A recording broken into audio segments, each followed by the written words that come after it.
fabulous women. And I am excited about the other fabulous woman that's going to be joining us today. Is Kay Sabetta from AARP Georgia. And we want to thank them for their support and giving us the resources so that we can deliver this program throughout the community. And what's beautiful, and it started in person. It started in person to deliver in person. And because of this pandemic, it's pushed us into the virtual space. So we're able to deliver this worldwide. That's the beauty of this conversation. It continues to go on. And we are just so grateful and welcome in to the conversation. All right. Thank you, Jackie. So as Jackie said, today is broken into kind of two segments. You'll have an overview of dementia from myself and Dr. Epps, and then I will be followed by a presentation from our AARP colleague, Kay Sabetta. We would encourage you all to use the chat function if you have any questions, or the Q&A function should you have any questions that you would like us to answer during the Q&A period, which will take place after Kay's presentation. Followed by that, we will have some closing remarks by Jackie, but we definitely hope that you all come today to learn and take back this information to your communities so that we can spread dementia awareness and increase our knowledge level of dementia in our own community. So with that being said, I will go ahead and share my screen for our presentation. And we always like to start our presentation with kind of setting the tone for the day. So the very first slide you will see is one that speaks to why this topic is important. So we want to kind of elaborate on why African Americans and dementia are correlated. So Dr. Epps, feel free to jump in, I'll get us started. But most importantly, we know that as African Americans, we are 2 times as likely to develop dementia over our white counterparts. And this is important because in our community, there tends to be a high proportion of high blood pressure or high cholesterol. So it makes us at a greater risk for developing vascular dementia. We'll talk a little bit more about vascular dementia and what that really means, but just know that that's an important term to take away today. And then also with African Americans, we are less likely to receive a formal diagnosis of dementia. And when we do, it usually happens much later than our counterparts. So just think about it. We are at a greater risk, but we are less likely to receive a formal diagnosis. And also when that is received, it is later in life. So these are things that we want to just kind of highlight throughout the time we have with you. And we also want to just share with you some statistics. So what we know is that there are about 16.1 people living with dementia, 16.1 million people living with dementia. And we think that, that number is significantly higher. As you all come into contact with people in your communities, a lot of people don't take dementia seriously either. They may use terms like old timers or senile or senility. And we want to make sure that people know the correct terms to use and also are aware of this between dementia. So that is really the purpose of our overview today, is that we talk about the different types of dementias, and that we also talk a little bit about what you can do and what people should do once they notice any signs and symptoms of dementia. So anything? Yeah, no, well, I have a question. So I just want to make sure we were clear when we heard you. Did you say 16.1 or 6.1? 16.1. And is that in the world, right? Mm-hmm. Not just US. Mm-hmm. Right. I just want to be clear, because I know sometimes we see these statistics and, you're like, I might have seen something that said over 5 million or 6 million, but that's in the US.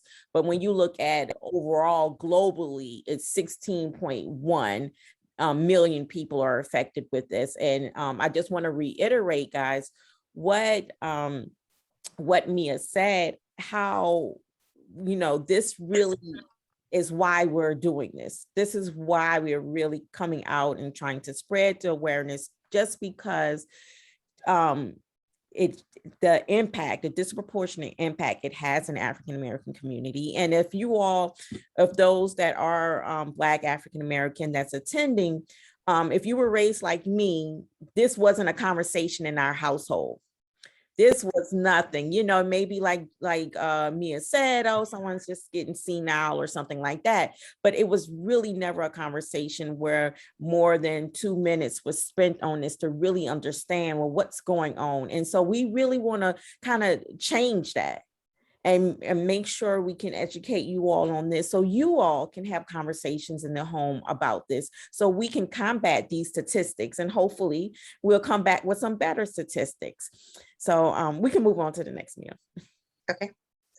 So again, we're going to give you an overview of dementia. We want you guys to ask questions, and we can clarify things during our Q&A session. All right, so what is dementia? We often get this question a lot because people usually confuse the terms Alzheimer's and dementia. So again, our group thought that it was important to kind of differentiate between the two and really start with what is dementia, how it affects our community, so that everyone has that same knowledge base. So dementia is an umbrella term that is used to describe problems with thought, mood, behavior, language, and judgment. And dementia is caused by physical changes to the brain. So you'll see our picture here. It's a great example of that umbrella term, and you'll see that there are many different types of dementias. What we know is that Alzheimer's disease is the most common form of dementia, followed by vascular dementia, frontotemporal dementia, and then also what's another common form would be mixed dementia, where a person might have Alzheimer's disease as well as vascular disease at the same time.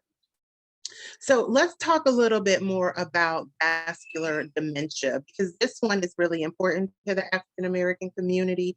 So Dr. Epps, will you elaborate on what is vascular dementia? I'm sorry, let me change my mic. Have you switched the slides yet? Because I don't see them. There we go. And you probably have to switch it. You have a vascular slide? No, I don't. Okay. So vascular dementia, this is what Mia said, is more prevalent in the African American community. And basically it means when there is a disruption in the cardiovascular system. And then you're like, okay, well, what does that mean? And basically it is your strokes, your hypertension, diabetes. So any of these health conditions that interact or interrupt the function of the cardiac system puts you at risk for vascular dementia. And that's where this is. And this is why this is more prevalent in communities of color, not just the African American community, because we tend to have a higher diagnosis of hypertension. We tend to have a higher diagnosis of strokes, diabetes. And one of the things is we think a lot of us don't take our medicine. And I say us because I got recently diagnosed with hypertension, and I'm like, hey, I'm too young. I don't have to take my medicine because I feel good. But we're not understanding that disruption that's happening in our cardiovascular system. We may feel good today, but it's setting us up for 10 years down the line, and we will see the effects then.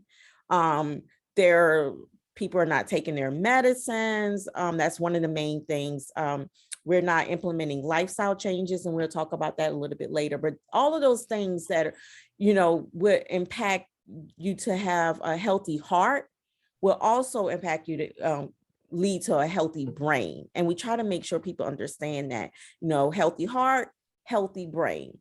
But again, this is why you'll see vascular dementia more in the communities of color, just because of the strokes. And I will say the mini strokes and the TIAs, you have people say, oh yeah, I just had a mini stroke. It's nothing.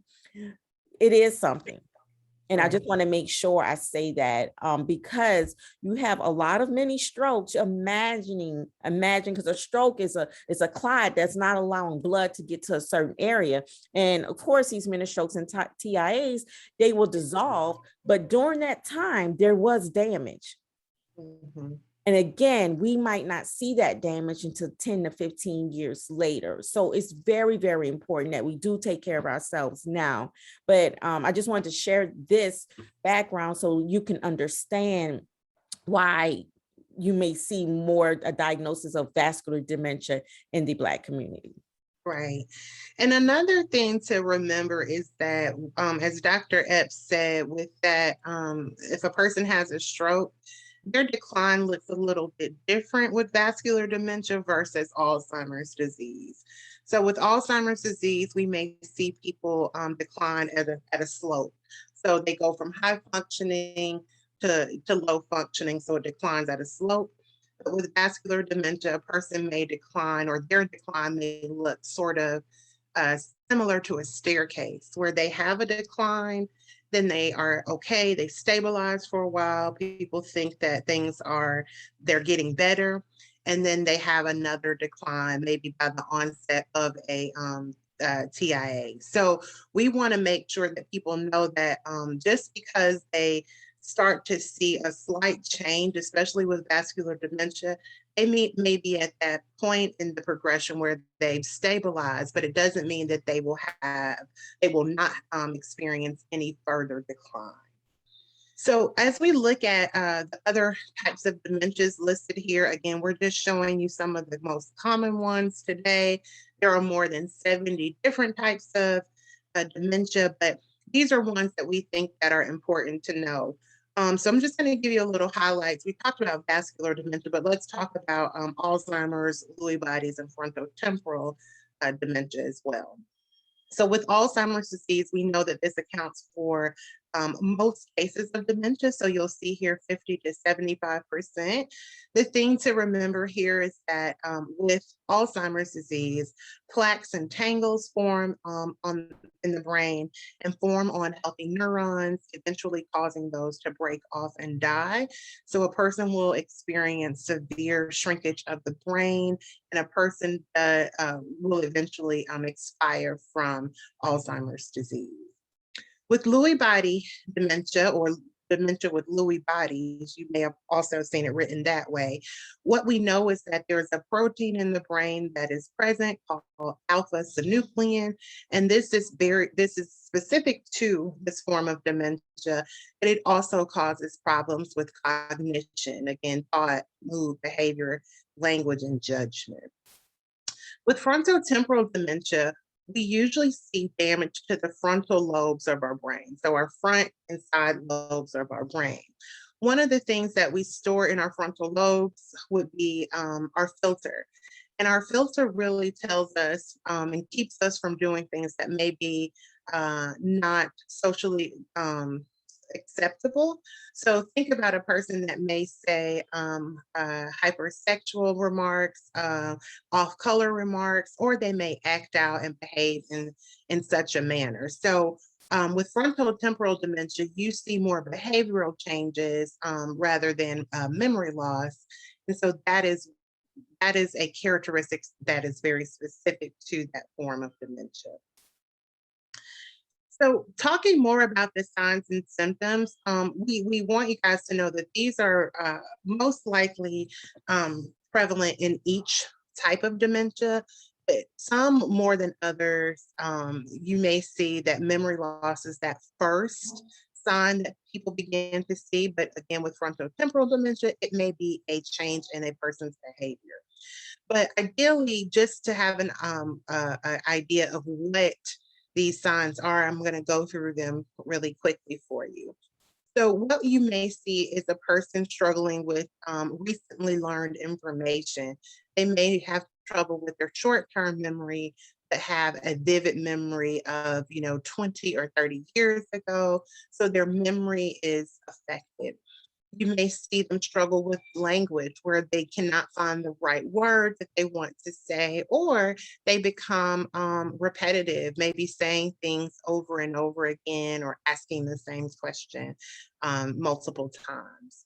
A person can also experience problems with their vision, and this is bigger than just getting older and needing, a new prescription or having problems with cataracts. This is maybe a person is having problems judging distance, so they're having car accidents or minor accidents, or having trouble making right turns. They may also hallucinate. So they see things that are not there. They explain it to us and we try to reason with them, but it just doesn't make sense to them that we don't see what they're seeing.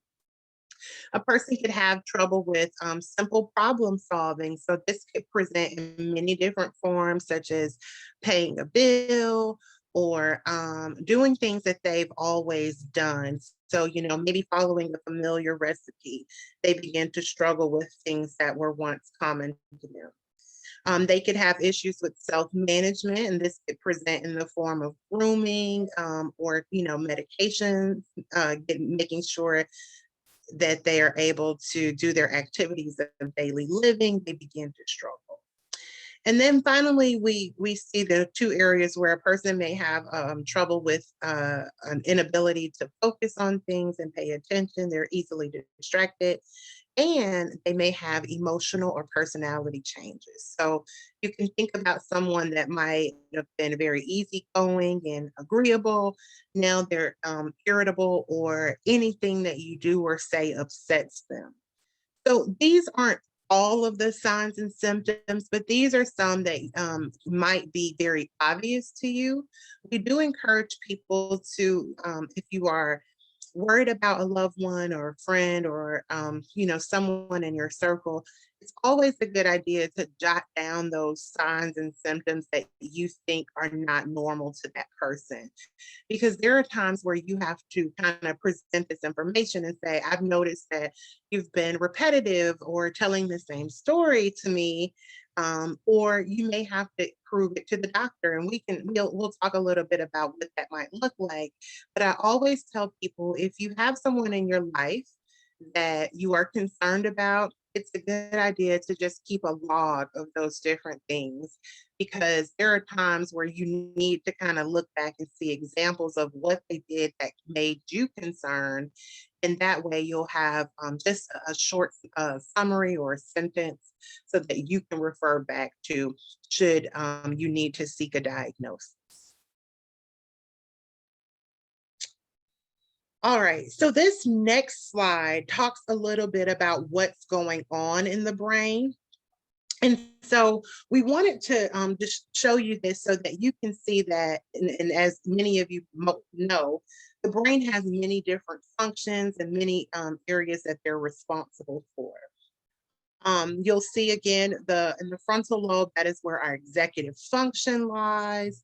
And so that part of the brain is responsible for things like thinking, planning, organizing, problem solving, and that is where our emotional and behavioral controls lie. So that, again, is why we see a person with frontotemporal dementia, if they have damage to the frontal lobe, begin to act out or do things that might not be normal to them. So another thing to think about as you look at all of the different sections and lobes is that a person experiences dementia different from anyone else. I always say that if you've met one person living with dementia, you've only met one person, because everyone experiences the disease differently. And this is because they may have damage to a different lobe versus someone else.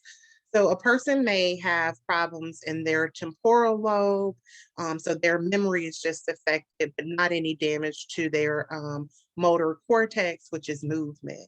So a person will experience it differently, and there is no rhyme or reason as to why it might go to another lobe over another.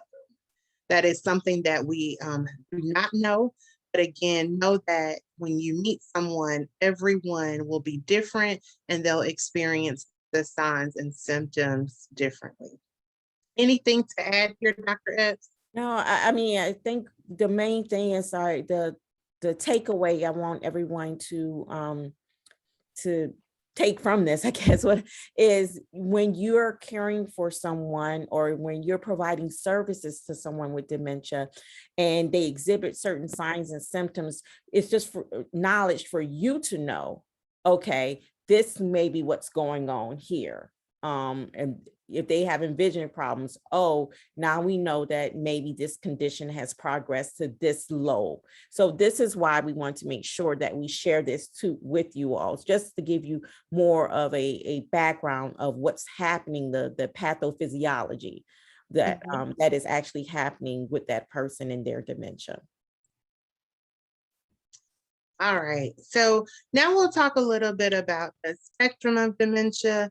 And what we really want you to take away from this slide is that there on the spectrum of dementia, there is such thing as normal age-related changes. So all of us will experience typical age-related changes, such as maybe misplacing our keys, but finding them later. And so if we were to look at that on a spectrum, you'd see normal age-related changes. And from there, you may see a progression to mild cognitive impairment, to dementia. And then this other graph shows you where a person might have mild cognitive impairment and really where and how that decline may look like. So I told you a little bit about the decline with Alzheimer's disease being a slope. You kind of see this illustrated here where a person can have mild dementia and then eventually will go on to develop what is listed here as severe dementia. So these stages are different. With mild dementia, you may see a person still be independent, still able to do things on their own, but their memory is getting worse. To the moderate stage where a person is going to need more assistance doing things, maybe help with their activities of daily living. And then it eventually may progress to severe dementia where a person may need early, around the clock care. They may have trouble with incontinence, they become nonverbal. So it's important to know that how and when a person approaches the stages is unknown. We can't really predict how quickly or how slowly someone might move through the stages, but this is an idea of what that might look like. All right, so I mentioned a little bit about reversible dementias or dementias that cause or mimic memory loss. So these are things that we want you to really take away, that it does not have to be dementia.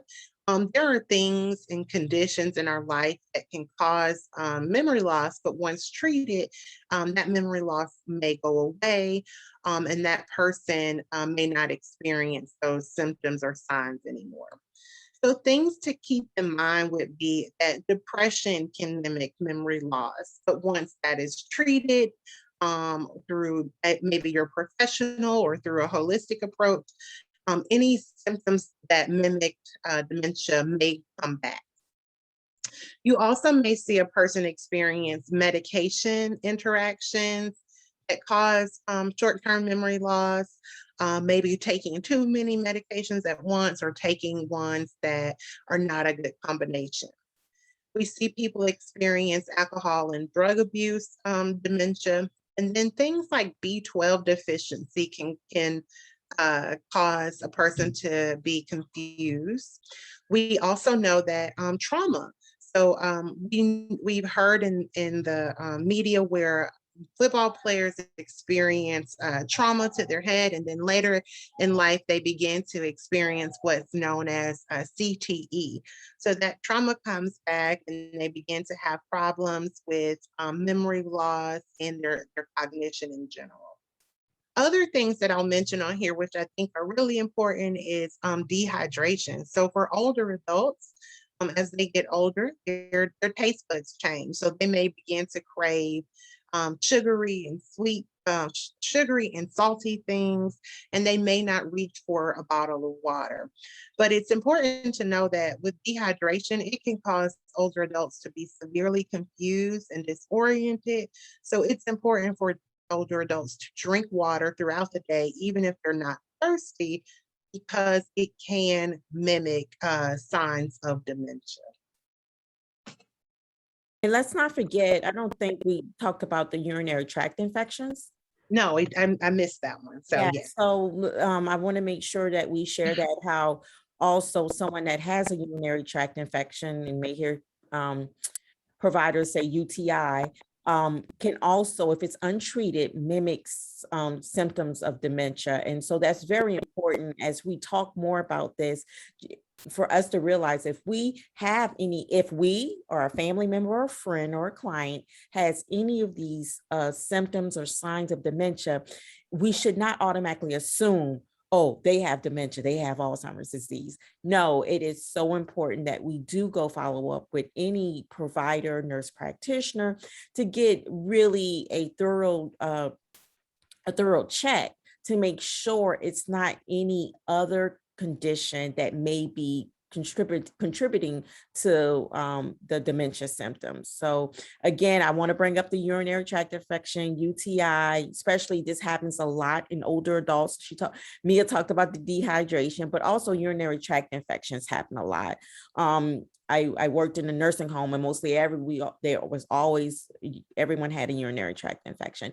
And so when you go visit family in a nursing home and you see things might not be right, it is okay to question the nurse and say, hey, can we check to see if my momo has a UTI or urinary tract infection? It is perfectly okay to say that. And as holidays are coming up, guys, and you go home to visit your great aunts, your grandmother, your grandfather, and you see things are different, pay attention to some of these things, because it may be something else. It may be they're not taking enough fluid in. It may be they're having had a urinary tract infection for a long time that has been untreated. And so really, please pay attention to this and follow up with a provider. All right. So that leads right into this. I know it was a good segue, because I think it's important to know if you're doing these holiday visits that are coming up and you have a loved one that is either showing signs or not, there's kind of two methods to approach it. So let's walk through what you should do if you don't have anyone in your life, or if you aren't experiencing signs of dementia. We would still have you walk through what we consider to be the 4 healthy components of healthy living. And those are things like brain engaging activities. So doing things that are going to be challenging to you, doing more events. And now that things are opening back up, we're able to get out and socialize a little bit more. So really trying to get back involved in social engagement. We know that a lot of people experience isolation due to the pandemic, and they may still be experiencing that. But we think that social engagement is very important, because when you engage with others, you have conversations and memories. And so it also is a mood booster too. So we really encourage people to really revisit how they can remain social in our new normal. We also talk about making sure that you have a healthy diet. And we would suggest that you look towards 2 diets, which would be the DASH diet, which is dietary approaches to stop hypertension, or the Mediterranean diet. And what you'll see with both of those diets is that they talk or speak to incorporating more fruits and vegetables, reducing red meat or eliminating red meat, incorporating more healthy oils into your diet. And recently, a diet was, unveiled that combines both the DASH diet and the Mediterranean diet. and it is called the MIND diet, MIND. So any of those would be helpful if you want to embark on a heart healthy lifestyle. They also speak to incorporating healthy fish. So fish that is high in omega-3 fatty acids would be recommended. And then finally, exercise. So the recommendation here is for you or your loved one to exercise at least 30 minutes a day, at least 3 days a week or 3 times a week. And gradually increase the time that you're doing it as you go along. And if you can't do any of these, if you can't do all of them together, exercise is still one of the most important things to do, because think back to when we talked about vascular dementia and increasing that blood flow to the brain. This is that one component that's going to allow you to do that. So if you had to do anything alone, it would be exercise, but everything works well when it's done together. Now, if your loved one or you are showing signs of dementia and you're concerned, the very first thing we ask people to do is make an appointment with their primary care physician, because that is one of the best places to start. And then ask for a referral if you aren't getting what you need, or if they think further testing needs to be done, to a geriatrician or a neurologist. And a neurologist would be the best person to make an accurate diagnosis of dementia. And usually they do this by eliminating other conditions, but it's a process of going through and saying, you know, what could be causing any memory loss, and then kind of getting to the bottom of it from there. And again, I think it works best when all of the providers are involved, but we also say if you had to choose one again, we would say a neurologist would be the most helpful in getting an accurate diagnosis. Anything to add here, Dr. Epps? Nope. Okay. All right. So let's talk a little bit about medications, because we often hear people, hear questions about what medications are on the market to help, and how can my loved one get on those. So what we want people to know is that there are medications on the market, about 4 of them, but none of them can reverse dementia. They may treat some of the behavioral symptoms, but they will not slow down the progression. Some of those medications that we may be familiar with are Aricept, Namenda, Exelon, and Razodone. And right now, there's a new medication on the market, or two newer medications. One is Namzaric, which is just a combination of Aricept and Namenda. And then there's a medication that's on the market now to treat people that are experiencing mild cognitive impairment, called aducanumab. So again, there are medication therapies to help, but they will not slow down the progression. One thing that we will note here, and that's our last sentence, is that medications can help with mood and behavioral changes. So this is why it may be important for your loved one or someone you're working with, if you're a professional, to get on the medications, because it can really help the caregiver's life day to day, that they're not dealing with huge mood swings or shifts, and the medications are helping them manage those day to day. So we always say evaluate, whether or not the medications are going to be good for your loved one or your client that you're working with, but they are on the market to help those symptoms. Okay, so this brings us to a fairly new campaign that the American Heart Association released, which is right in line with what we do, because we probably already said it, but we'll say it again. Whatever you do, so whatever's good for your heart is going to be good for your brain. So the Life Simple 7 is really speaking to things that you can modify in your life to reduce the risk of cardiovascular diseases.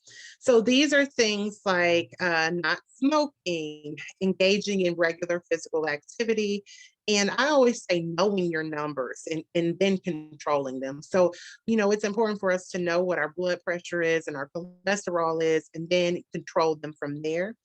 And it talks about having a healthy weight and a healthy diet, and then ultimately reducing the risk of diabetes. But these are things that you can pull from the American Heart Association, and they'll give you tips on how to either completely stop these, such as smoking, or reduce the risk of developing things like diabetes, and how to control your weight. So good rule of thumb is whatever's good for your heart is good for your brain. Okay, so let's talk a little bit about memory screenings, because one of the best things that we can share with you today is that once you know about all dementia and Alzheimer's disease and vascular dementia, it's important to take action. And if you are 65 and older, you or your loved one will be eligible for a memory screening during your annual Medicare wellness visit. So we encourage people to take advantage of that each and every year. The important thing to do is to create a baseline so that you know from year to year where your memory stands, if there's a decline or if it's staying about the same. So we'd encourage people to get memory screenings. In addition to that, you can also ask for a depression screening because depression can mimic or cause memory loss, but once treated, it can improve. And so we always say that during your annual Medicare wellness visit, please ask for both memory screening as well as that depression screening. The purpose of the memory screening is to really help identify those changes earlier on. Early detection is really important because medications are more effective once they're taken earlier on. We also think that it gives people more time to plan and to do things that they always wanted to do. And to make decisions for themselves, because unfortunately, when a person progresses to the later stages of this disease, that they won't be able to articulate how they want their wishes or how they want things put in place. And then I always say that it's important to talk about this with your family, and we'll address some of this during the Q&A. But it's important to have conversations with your family about what's going on. So the earlier you know, the more that you can talk about, hey, I don't want to live here. I want to stay in my home, and them trying to make that house maybe a little bit more safe or comfortable for you. But it's important to have these conversations earlier on, and early detection allows you to do that, because unfortunately, when we find out later in life of a diagnosis of dementia, a person cannot make a lot of those decisions on their own, and their family would be forced to do that. So also, this is just a repeat of what we said about, eating healthy foods, staying active. And this is a campaign that was developed through the state of Georgia regarding keeping your brain strong and being able to access your annual memory screenings. So that brings us to the end of our presentation, but I want to remind you that our group, Faith Village Connection, Faith Village Research Lab, SageNavigator, and Alter all offer a monthly newsletter. If you are not subscribed to our newsletter, simply put your email in the chat box, and we will make sure that you get added to our newsletter. You'll get to see information from caregiving to things you can do to keep your heart healthy.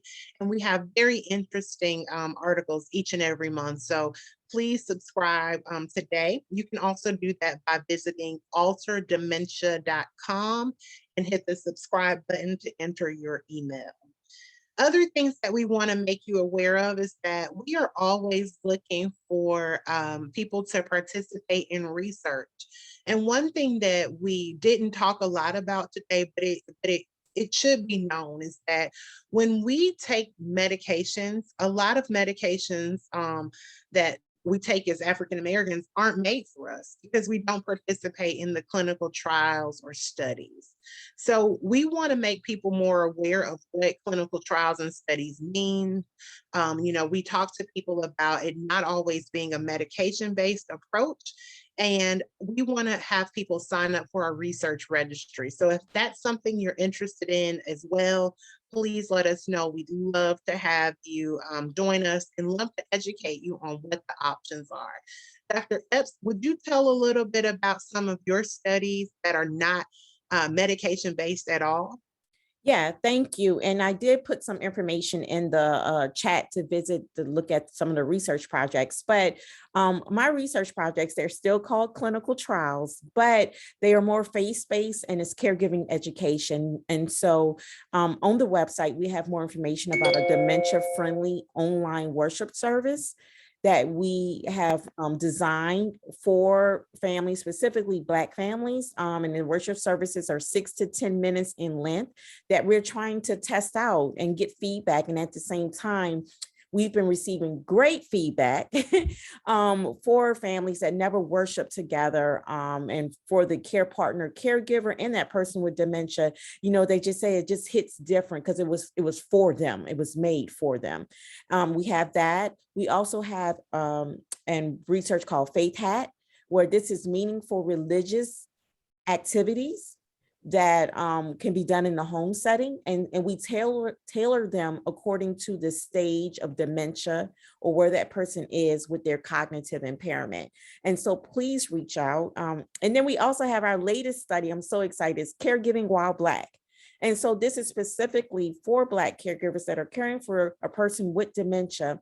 And it's speaking to the things that they go through, not just as a caregiver, but also being Black and African-American in the US. We brought in Black health professionals, physicians, social workers, gerontologists, also caregivers, and even persons living with dementia to do short videos to speak to the things that they go through and how we as a community can go through this journey together. I have to just speak to the physicians. I just got to give a shout out to them because they closed their practice down, the ones that came, and they came and kept it real. They said everything they wanted to say to their Black patients in practice that they couldn't say. And, it's more about us being empowered as a people when we interact with the health system, where we're just trying to have a safe home and manage daily life and also take care of ourselves. So please visit our website. I will put our number in the chat too, if you just want more information and talk to me about the research projects. But again, that's another form of research. It does not entail any medication. It does not include any punctures, lumbar punctures, but you're still contributing to research. So thank you, Mia, for allowing me to speak on that. Thank you. All right, so we're going to move along and go to our next speaker, which is Kay Sabetta of AARP, and she's going to share a presentation with us today. And remember to put any questions that you have from my presentation and Dr. Epps' presentation in the Q&A, and we'll address them right after Kay's presentation. So Kay, I'll turn it over to you.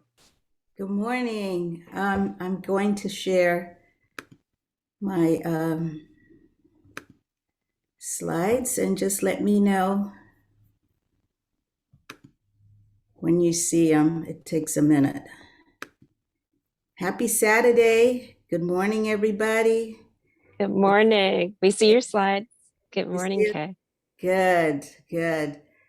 I know it's a gloomy day. And this is a gloomy topic, but there is a rainbow in the horizon. And I want to thank my friends and sisters and community partners, Mia Chesta, Jackie Thornton, and Dr. Fayon Epps for inviting me. This is such an important partnership for us at AARP Georgia. And I love being with you and learn so much each time I come on and talking about this subject. And it's so true what Farron was talking about with caregiving being cultural. So I am here to talk to you about HomeFit, the HomeFit guide. A little history about the HomeFit guide. A little history about the HomeFit guide. Really was created about a decade ago. Came out of a workshop with our colleagues in Michigan, AARP Michigan, with a focus of preventing home-based injuries among our older adults. The guide encourages older adults and their loved ones to implement home modifications that make it safer and suitable for folks to age in place. And so today's HomeFit guide, which has been revamped, is now a 36-page publication and resources. And everyone who registered for this workshop today will be getting a PDF version of that. And I will, after my presentation, put the website in the chat for those who can't wait and just want to check that out. The HomeFit guide was created today to serve multiple audiences. Number one, our older adults, 50 plus adults. Number two, caregivers. Many of you on this call are caregivers as well as 50 plus and representing multiple generations.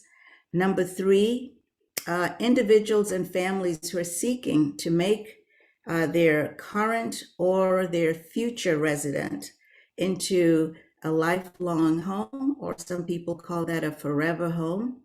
An example which, that is suitable for everyone, everybody who lives in your household, regardless of how old they are and where they are in the stage of their life.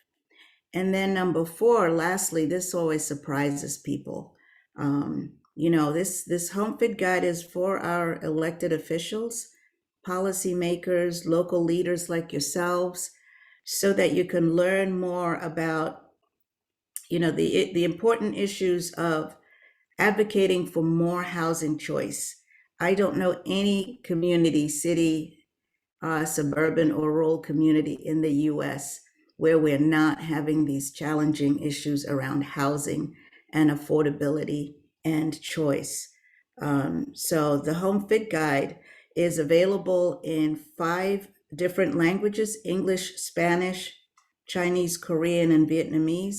We're constantly expanding that language breadth. That happened this year.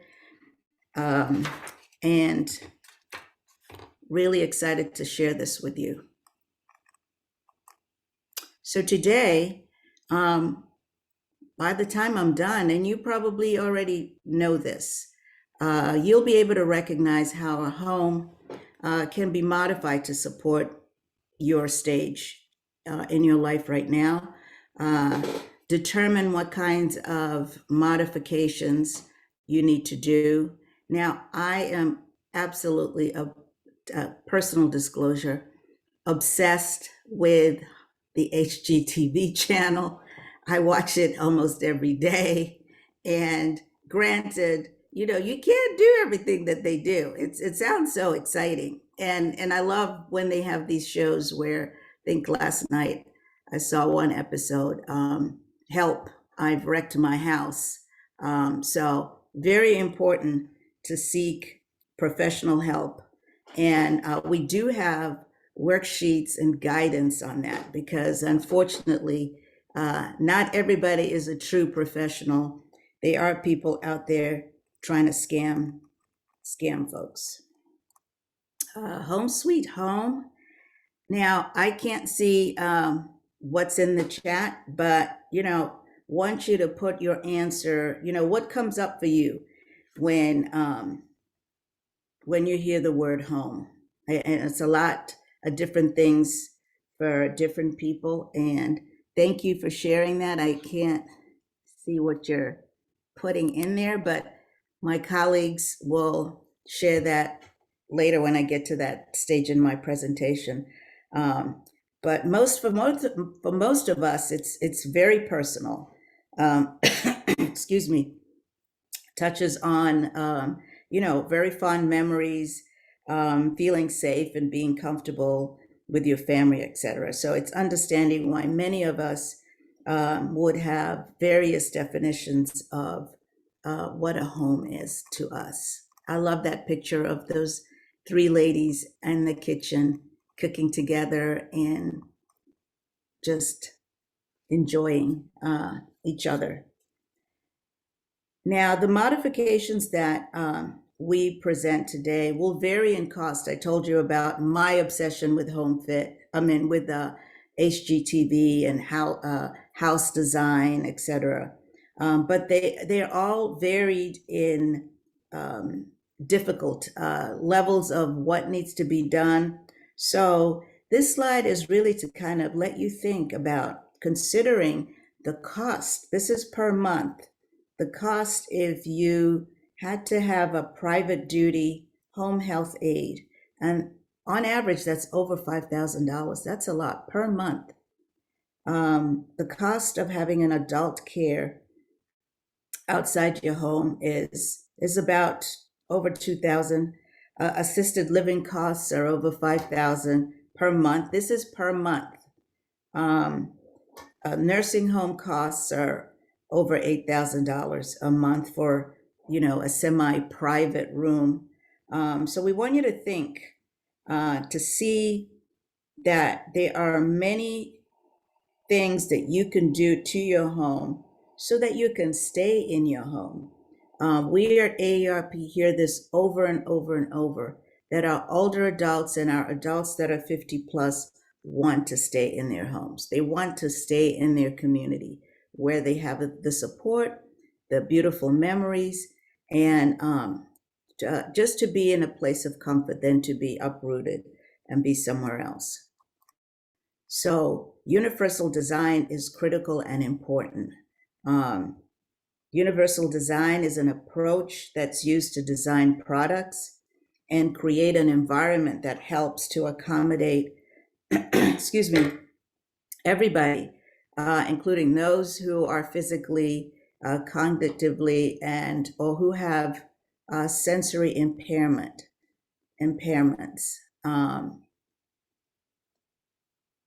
It, along with the livability and the visitability, I love this word, visitability. I didn't know that this word existed till I started doing these HomeFit presentations, but it makes a lot of sense. Visitability is really the basis of this HomeFit guide and our conversation today.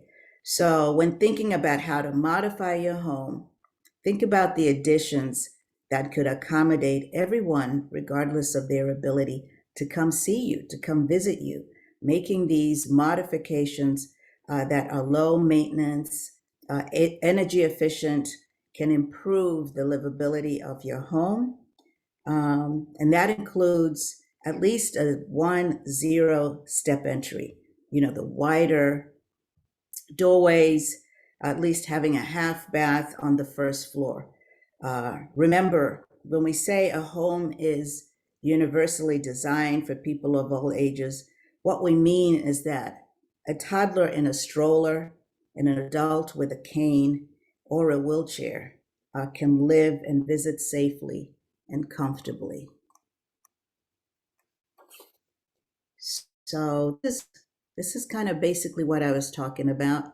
I do have a brief video that I was going to share in a few minutes, but some of the best adjustments to your entryway is to create this 0-step entrance where you just ride in to your house.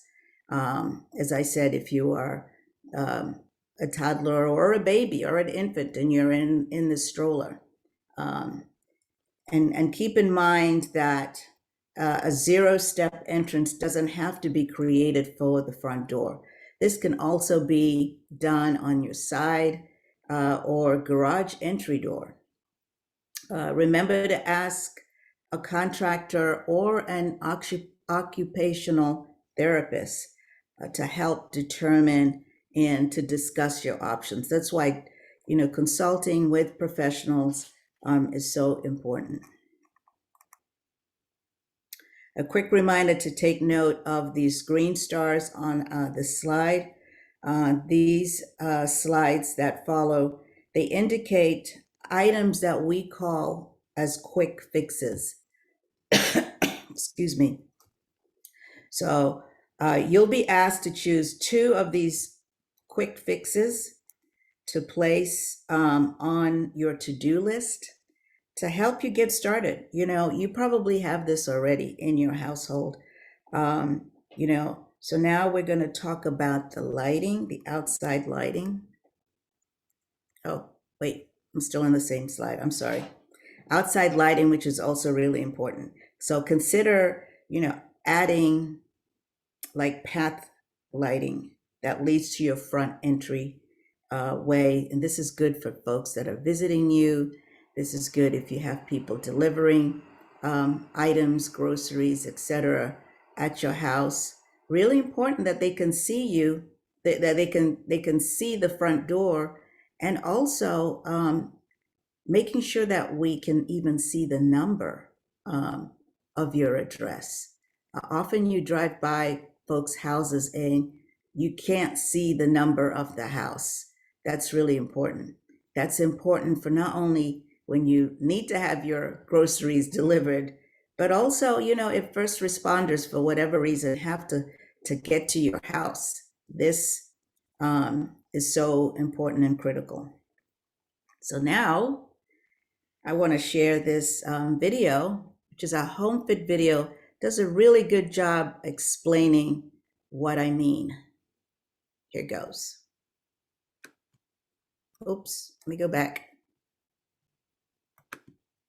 A HomeFit home is a comfortable home that is safe and a great fit for older adults and people of all ages. Let's take a tour of an existing HomeFit home to see just what that means. The exterior is well lit, free of obstacles, and designed for use regardless of ability. The house or unit numbers are clearly visible. There's a place to set down bags or packages, and the front door includes a peephole and lever-style door handle. Entryways are organized and free from tripping hazards. There may be a small table to store handy items, a bench for seating and storage, and hooks for hanging coats and other items. Flooring is non-slip, and area rugs, if they are used, have a rubber backing and are well secured around the edges to prevent tripping. The kitchen is safer and easier to use, whether standing or working from a seated position, such as a wheelchair. Cabinets are easier to open by anyone with D-shaped handles and easier to use with slide-out drawers and shelves. The kitchen lighting allows for easy visibility, especially in high-use areas like sinks and stoves. A touch or sensor faucet ensures that all can use it, and a range with the controls on the front prevents having to reach over hot pots and burners. Next, let's explore the living spaces. HomeFit living spaces are designed for comfort and safety. They have rocker-style light switches that are easier to use than traditional toggle switches. They should be placed 36 to 44 inches from the floor. Tall furniture is secured to the wall to prevent tip-in, and cords and area rugs, if used, are carefully secured to prevent trips and falls. Furniture is placed to allow for easy navigation. The hallways and stairways are safe for all to use and are free from clutter. Lighting at both ends and automatic night lights ensure high visibility at all times. All flooring surfaces are secured to avoid trips and falls. If they cannot be secured, loose rugs are removed. Stairways have 2 railings, one on each side. Generally located on the ground floor, HomeFit bathrooms are accessible by all people, whether residents or guests. The room's door and the shower entry are both 0-step entrances. The bathroom has the minimum floor space requirements for easy movement. Grab bars are installed securely near the tub, shower, and toilet. Fixtures meet minimum accessibility requirements, such as comfort height toilet and a wheelchair accessible sink. The washer and dryer are conveniently placed to allow those who will use them to easily load and unload them. There's a table for sorting laundry and storage, and a rolling laundry cart is available to move items to and from the laundry room. Any home can be HomeFit, no matter the size or type. Integrating the features of a HomeFit home can make any home a better fit for you, your family, and guests, and future residents.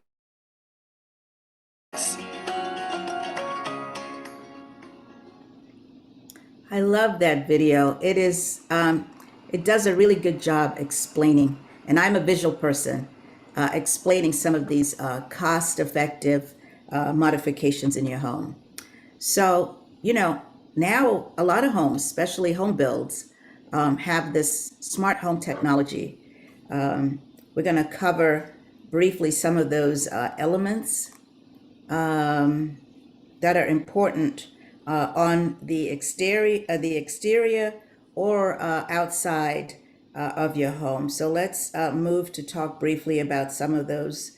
The use of smart home technology can greatly improve the functionality and the safety of your home. And some of you may already have these features in your home. A virtual assistant. Now, I love technology, but I also am a little paranoid about, you know, some device listening in to everything that's going on. I thought some of you may, one of my favorite is this commercial where, you know, the mother-in-law comes in and visits, and Alexa starts snitching on what they say, like, oh my God, she's coming back to visit? Oh no. So, but this is just on a light note. Having virtual assistants can really be a lifesaver, especially if you live alone. So, you know, looking at that list, you know, I'm curious to hear about how you use a virtual assistant. Don't mind my, you know, paranoia, but having a virtual assistant can really be helpful, whether you have young children or an aging older adult living alone, and you can check in on them, as well as for security. They're great. And please make sure you have a professional help you install them and, you know, set up those privacy systems and security, because that's really important. Also, you can connect tables, table lamps, and other lighting fixtures to an automated timer, or one of my favorite, the clapper. You know, you clap and the lights come on, and you clap and they turn off. Those motion activated systems are really great. Some of them are very easy to install. I installed my Ring system for my townhome, and I'm not one of the most tech savvy people. So, but this is an example of a quick fix. I mentioned, you know, your to-do list of having a quick fix. This is an example of what that is. Also, choosing the right light bulb is important, because it'll help not only make your home safer, but energy sufficient as well. Let's talk about entryways and doors. So whether your resident is a home or an apartment, I mentioned mine is a townhouse, and there are steps coming up to my front door. It's important to think about how smooth the transition is from the ground level to get into your home. Safety should be the #1 priority. And the last thing you want is to have to fall getting into your house, or somebody having to do that. So consider adding attractive or those nice grab bars. They are grab bars on both sides of the steps entering my townhouse. Because you will be surprised, regardless of age, how many people actually use those. A lot of people use them when they are there. Now I want to share another video on visitability. Anyone who is considering building or buying a home wants their visitors to be welcomed, comfortable, and accommodated. One way to achieve this is to make your home visitable, a home safe for all to visit. Let's explore how to make a home visitable. A home is visitable if it meets 3 basic requirements. The doors are at least 32 inches wide. There is a no-step entrance. A bathroom is accessible to wheelchair users or anyone who has difficulties with stairs. Clearance is the space where someone can pass through, and an accessible clearance is at least 32 inches. This doesn't mean all doors and hallways in a home need that much clearance.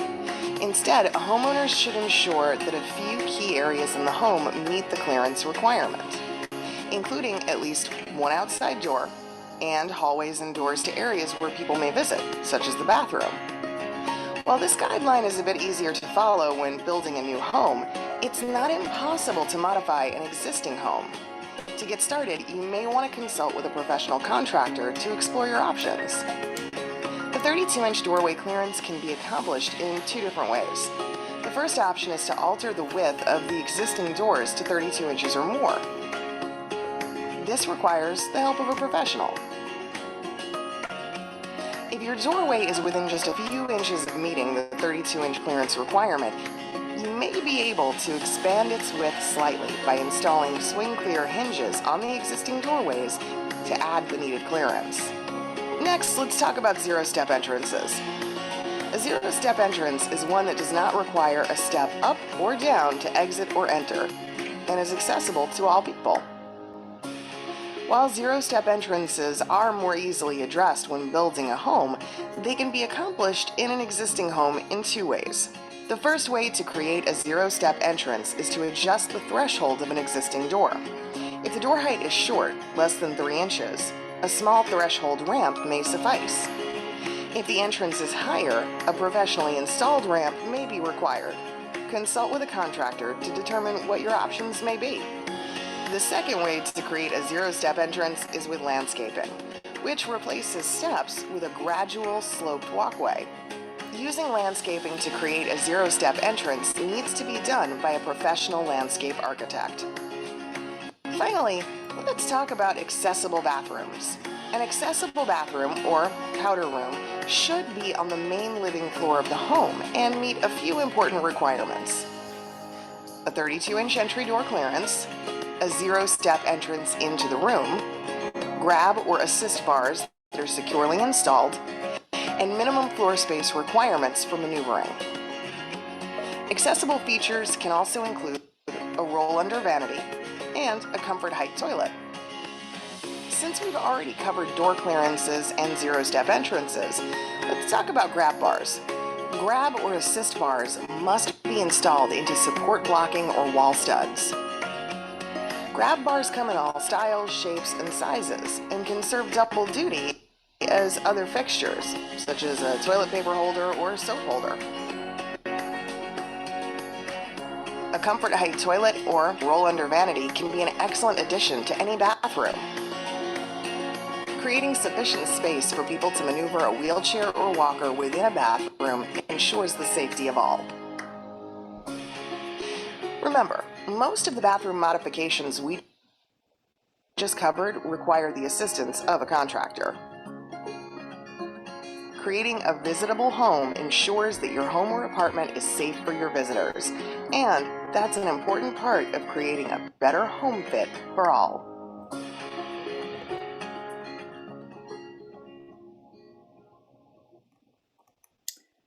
So our next step, briefly remember when I started, choosing what your 2 quick fixes are that you want to tackle in the next 3, 6, or year. And when we get to, which is the next part, I'm almost done, we can talk if you have any questions about that. And of course, using the HomeFit guide. This is a great handout. Our resources are on the screen. Please take a picture of this. They are great, not only videos, these videos are on our website. We also have the app, HomeFit AR, that you can download, Android as well as iPhones. We have these amazing worksheets that can help you identify if your home or rooms in your home are home fit.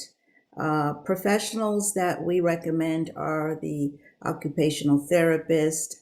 And, if you're going to go with a contractor, make sure that they are certified aging in place. Because if you want this to be your forever home, that's also really important. Here is my contact information. Feel free to reach out to me if you would love for us to come out and talk to you. Right now, virtually, all of our events are done virtually because of the pandemic. I can't wait to do this in person. It's starting to be taking a toll on my mental health and wellness, and I know a lot of people out there. But we are in this together. And I'm now going to turn that to Mia to see if there are any questions for me. And I apologize for going a little over my time. Thank you so much for your attention. Thanks, Kay.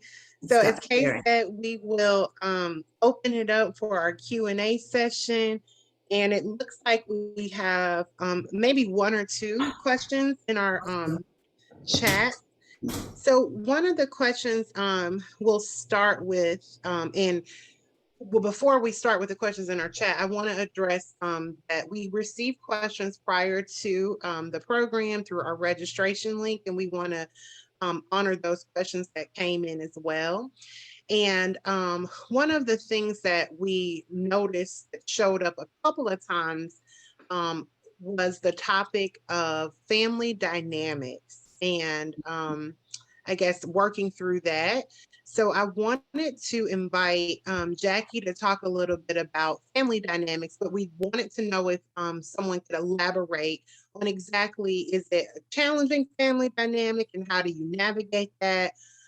Where we should kind of jump in and talk about that. If you have any had a question on that and have some direction as to how you want us to address that question, please let us know.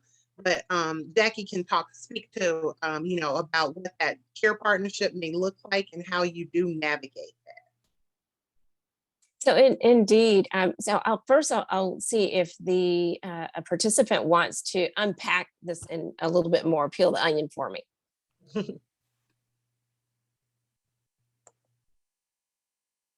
And they may be on mute.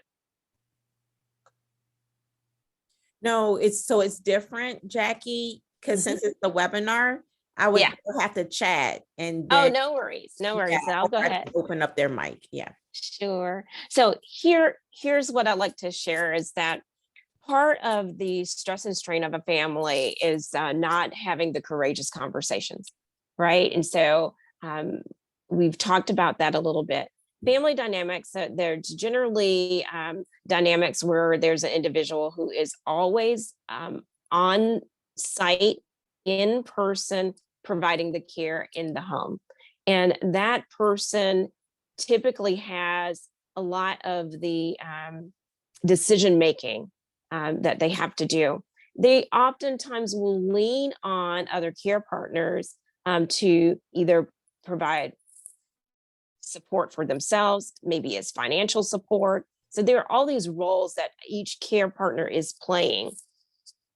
And who has the greater majority of the decision-making power is generally this tug of war between all of the folks that are trying to care and support mom or dad, right? And they may be having arguments rather than courageous conversations. And so what you need is a platform and a medium to be able to have everyone be heard. So what SageNavigator has started doing with families is that we are, even by Zoom, having vision board family conversations about how we want to live, how we want to support, and where we can support. And we have a session that's called, building your care partner team, and huddle up to support your care partner team. And I think that if you are out there and you all are battling rather than buffering to support the person that you love, then it's time for this courageous conversation and family meeting with a mediator. And that can be done with a professional mediator, family coach, family counselor, or it can be done where it's a caregiver light kind of support counselor that is like SageNavigator, pulling the family together, getting and understanding where everyone's vantage point is on how the care should be delivered, and then coming up with solutions about who's going to play which part. So we know that every great team, if you think about in the football, on the football field, if you think about on the basketball court, you cannot have team with I in it. It has to be TEAM, you have to put two, it has to be everyone. And even the young people that are part of the family need a place to be and support on the team. So, like if those folks that are on the sidelines when that game is going on, there are multiple people on the sidelines and giving support.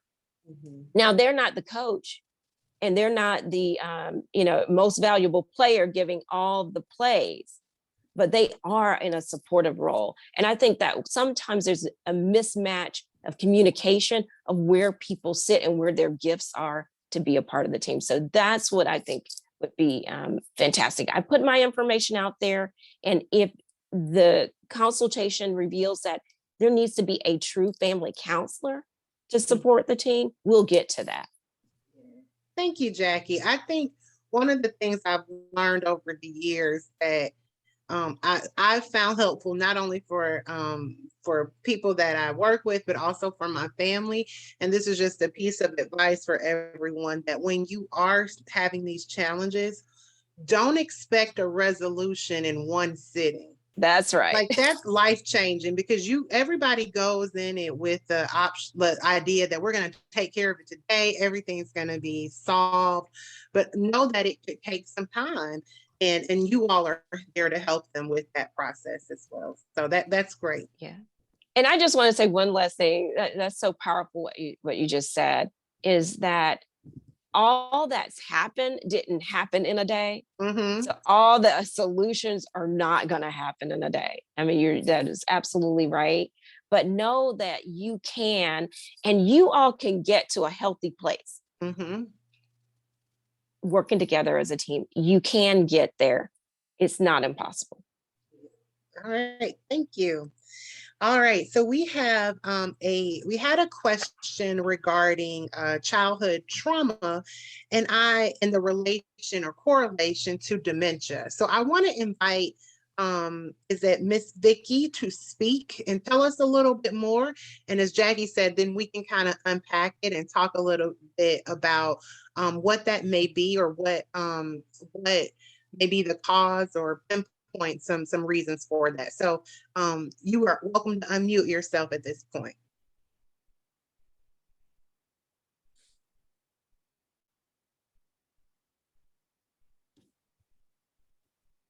You may be you're still muted on our end.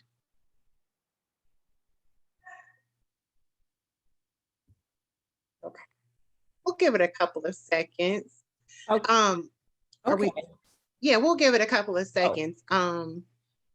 So maybe, as we talk about this, maybe it's us to bring it up that everyone, there's certain reasons and certain causes that can lead to the various forms of dementia. And I think this is just a platform that we can just raise that awareness up. Mhm. I have met individuals that have experienced childhood trauma that has led, the doctor has said that it has led to them, their diagnosis of frontotemporal lobe dementia. So I just want to make sure, this is our way to say, we might think, oh, if I do all of this, I won't get it, or only this causes it. It's not that black and white. And so we just need to be more aware. And again, with us doing these community forums and speaking about these signs and symptoms, it's just for us to start recognizing that. And then we can go to the provider and then they can help us drill down to, okay, well, why this may have happened. And sometimes they don't know why, but sometimes if you have a detailed history of your upbringing, even things that has happened in your young adult life and stuff like that, they can help them with their diagnosis. So, for anybody that's out there listening, this is a great platform for us to even say, hey, if things happen to folks when they're young as a child, again, 20, 25 years later, we can see the impact of that. And it may not just show up as dementia, it can show up as other things. So I just think, we just use this platform just to bring awareness to that. Jackie, would you like to share anything else about that? So yeah, I'd like to just share about, I was trying to just get a little more understanding from Vicky about her question. But I think that trauma manifests in many different ways.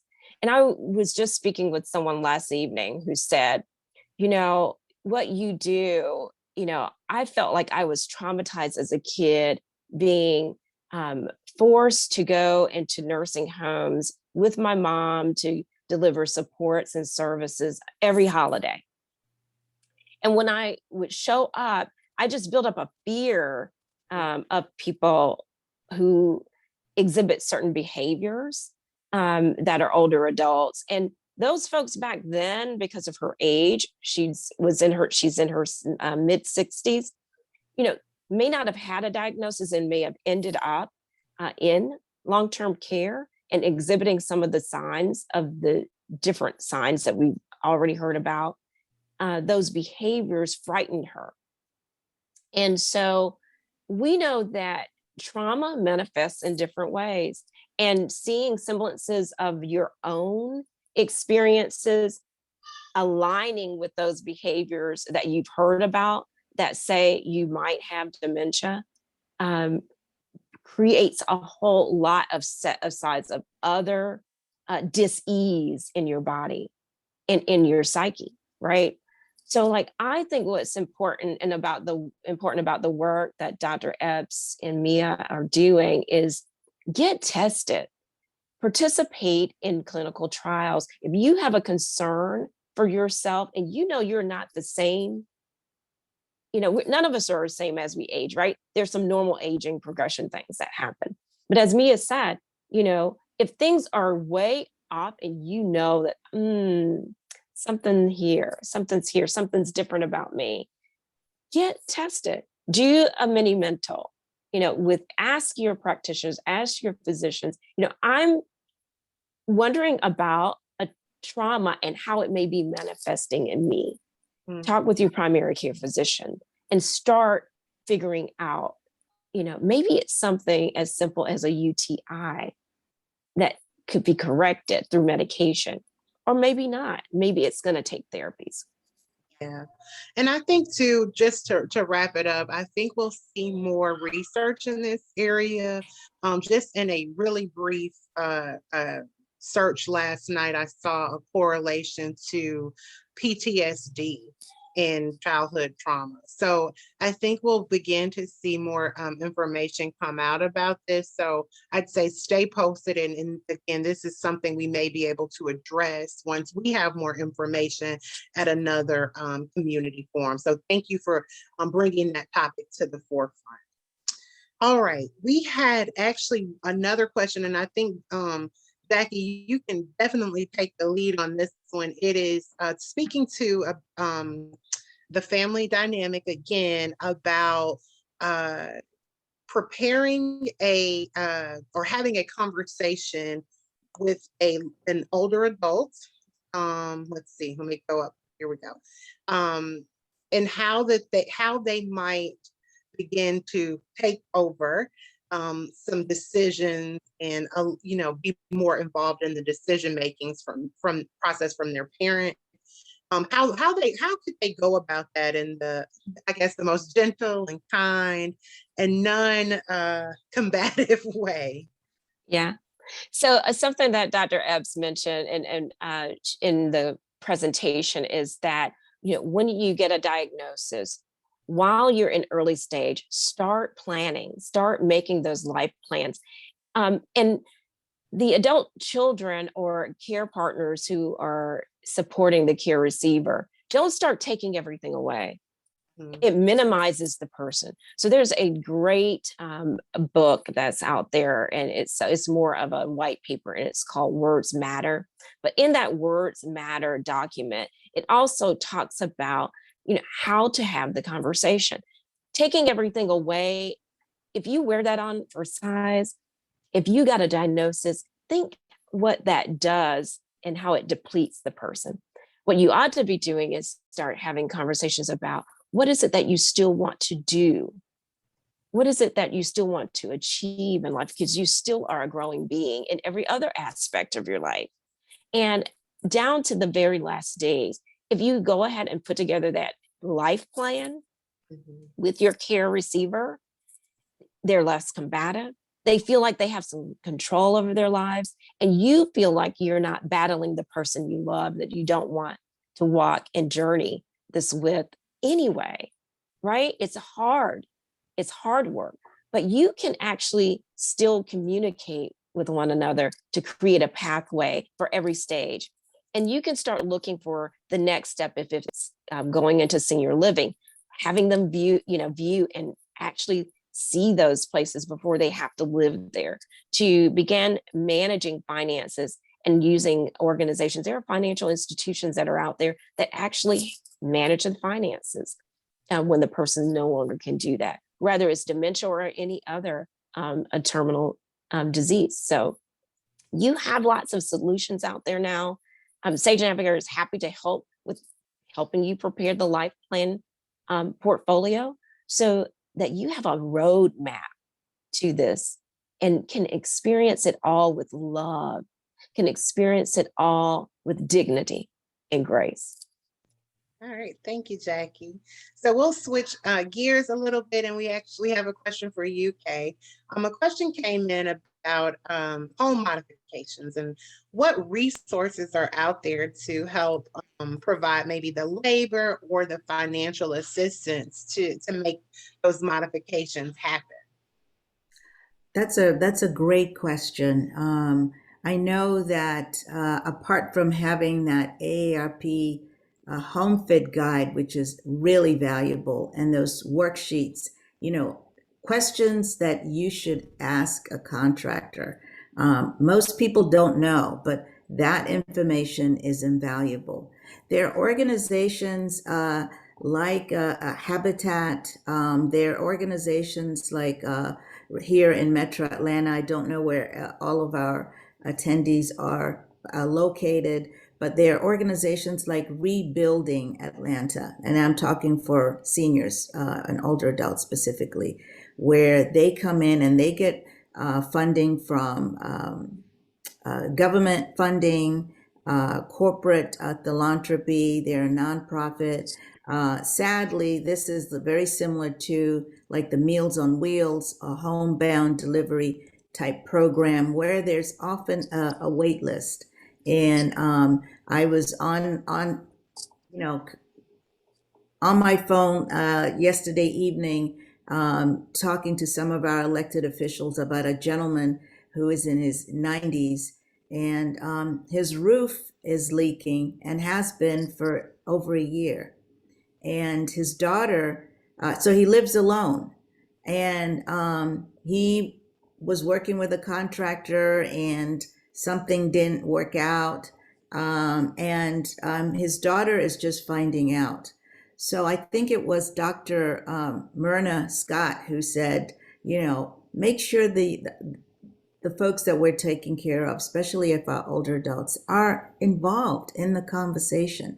So think about this gentleman who's in his 90s. He doesn't need to call his daughter to say what's going on. He's been making decisions forever. So there are resources like that, nonprofits, your regional commission. We have one in Metro Atlanta. We have 12 in Georgia. Our agencies on aging, they get a lot of funding from the federal government, state, and local municipalities to deal with these home repairs. I think Habitat is program is Repair with Kindness.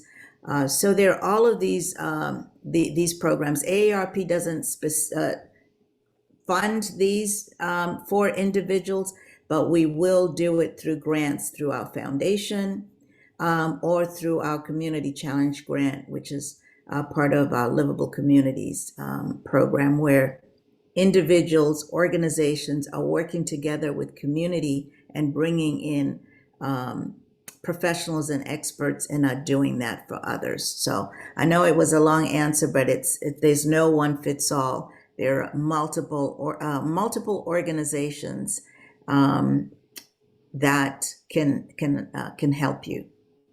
Well, I'd like to highlight Habitat for Humanity because my aunt is experiencing that right now. She was on a waiting list for over a year. It might have been even 2 years, but it has been amazing. That's wonderful. They came in, she helps out. She does the painning. Yes, that's the part of the thing which is great too. So know that it's a wonderful resource.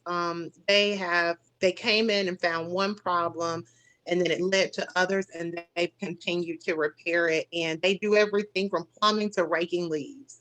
So I would say if you can get on the list, the wait list, it's so worth it. And if you don't have it, the beautiful thing about it is she didn't have money to contribute to the kind of remodel, but they say that if she could pay it back like a small percentage, I think it might be like 2 to 5% over a 10-year period. So it is definitely, it's been a wonderful experience for her. She lives alone and just had some damage from children. It's been like her, her family home, children leaving, coming and going. And so I would encourage everyone to, if you are in need of home repairs or know of a client or someone, it is a waiting list really worth getting on.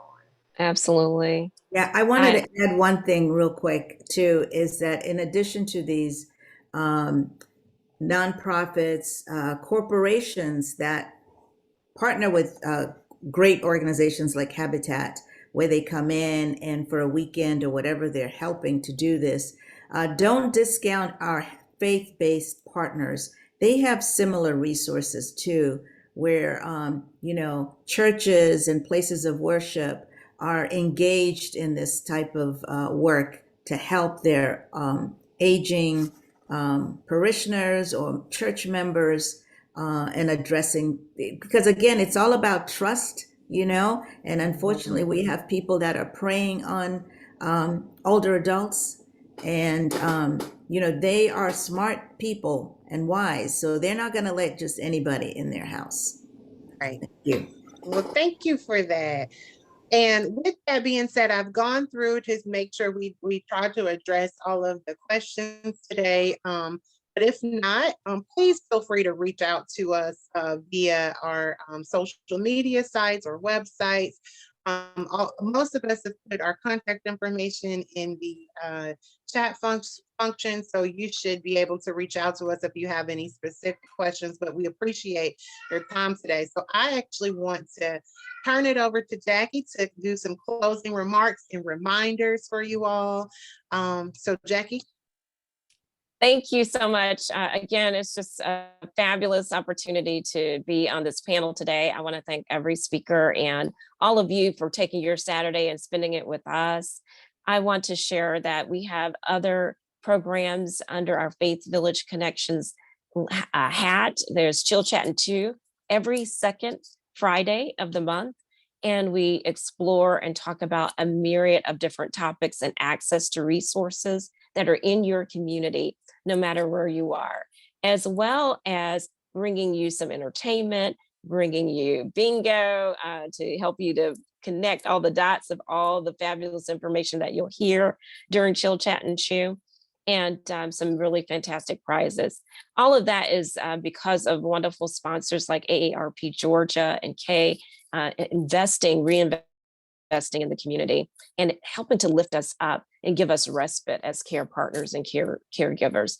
We have another benefit that is approaching, that is on Thursday. And if you have time, come on and join us for our On Noir experience. On Noir is in the Black experience, and it's not just about Black and Brown people, but it's about making sure our villages are supported and are actually in the Black along the 8 dimensions of wellness and 7 domains of well-being, so that we may thrive in our communities and age in place successfully.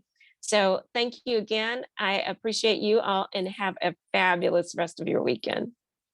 Bye for now. Thank you.